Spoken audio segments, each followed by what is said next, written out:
महाराष्ट्राची कुलस्वामिनी तुळजाभवानी देवीच्या मंदिराला लवकरच पुरातन झळाळी लाभणार। लवकरच भक्तांना तुळजाभवानी देवीच्या मंदिराचा मूळ प्राचीन गाभारा पाहता येणार। आमदार राणा जगजितसिंग पाटील यांची माहिती। दक्षिण भारतातील प्रसिद्ध मळेगावच्या यात्रेला 29 डिसेंबरपासून सुरुवात। यात्रेनिमित्त लोहा कंधारचे नवनिर्वाचित आमदार प्रताप पाटील चिखलीकर यांनी आढावा बैठक घेतली, खंडोबाची आरती केली। माढा विधानसभेवरती विजय मिळवल्यानंतर आमदारकीची शपथ घेऊन अभिजित पाटील रायगडावर पोहोचले।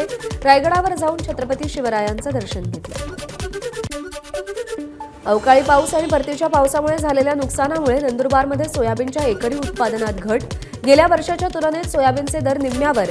शासकीय हमीभावापेक्षा कमी दरात सोयाबीनची खरेदी, शेतकरी नाराज।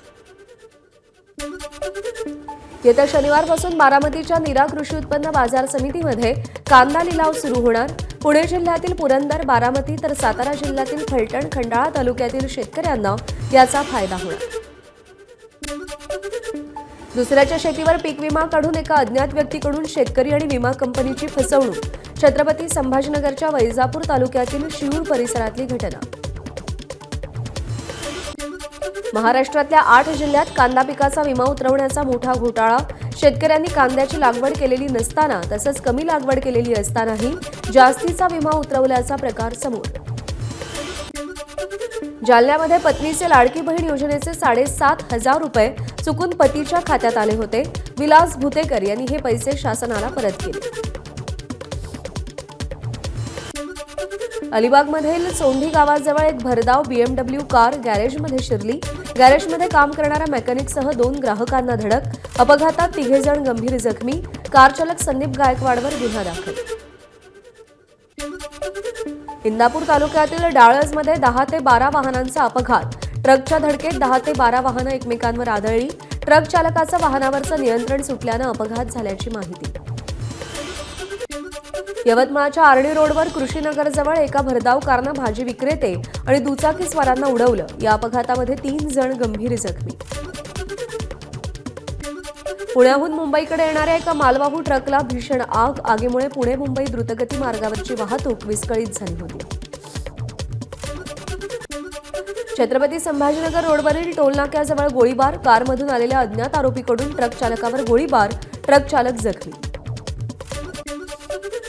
छत्रपती संभाजीनगरच्या वाळुंजमधील टायटन शोरूममध्ये मोठी चोरी। चोरट्यांनी 20 लाखांचं ब्रँडेड घड्याळ लंपास केलं। चोरीची घटना सीसीटीव्हीत रेकॉर्ड।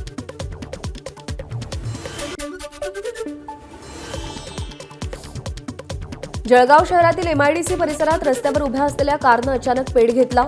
शॉर्ट सर्किटमुळे कारनं पेट घेतला असावा असा अंदाज। आगीमध्ये कार जळून खाक। अकोल्यातल्या तेल्हारा तालुक्यातल्या हिवरखेड इथं एका हॉटेलला भीषण आग। शॉर्ट सर्किटमुळे आग लागल्याची माहिती। आगीमध्ये कोणत्याही प्रकारची जीवितहानी नाही। चंद्रपूरच्या चिमूरमधून बेपत्ता झालेल्या महिलेचा मृतदेह आढळल्यानं खळबळ। या प्रकरणी नरेश डाहुले या चंद्रपूर स्थानिक गुन्हे शाखेतील निलंबित पोलीस कर्मचाऱ्याला अटक। 26 नोव्हेंबरपासून अरुणा काकडे बेपत्ता होत्या। रायगडच्या पेण खोपोली महामार्गावर विचित्र अपघात। 4 चाकीची दुचाकीला धडक। अपघातामध्ये पती पत्नी गंभीर जखमी। घटनेचा थरार सीसीटीव्हीत कैद। धाराशिवमध्ये धुळे सोलापूर बायपास रस्त्यावर भीषण अपघात। ट्रक चालकानं 13 वर्षीय शाळकरी मुलाला चिरडलं। अपघातामध्ये ट्रक चालक आणि वाहकही जखमी। कुर्ला अपघातानंतर नाशिकच्या महामार्ग बस स्थानकातील अपघातग्रस्त बसची आरटीओ पथकाकडून तपासणी। शनिवारी रात्री नाशिकच्या महामार्ग बस स्थानकात चालकाचं नियंत्रण सुटल्यानं भीषण अपघात झाला होता।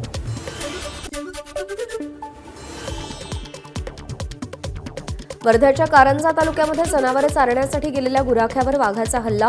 हल्ल्यामध्ये गुराख्याचा मृत्यू। छत्रपती संभाजीनगरमधील देवगाव रंगारीच्या शुभम मढीकरला MPSC परीक्षेत यश। हायर स्टेनोग्राफर, लोअर स्टेनोग्राफर आणि स्टेनोटायपिस्ट या 3ही पदावर राज्यात शुभमची अनुक्रमे 2ऱ्या, 3ऱ्या आणि प्रथम क्रमांकावर निवड। ABP माझा, उघडा डोळे बघा नीट।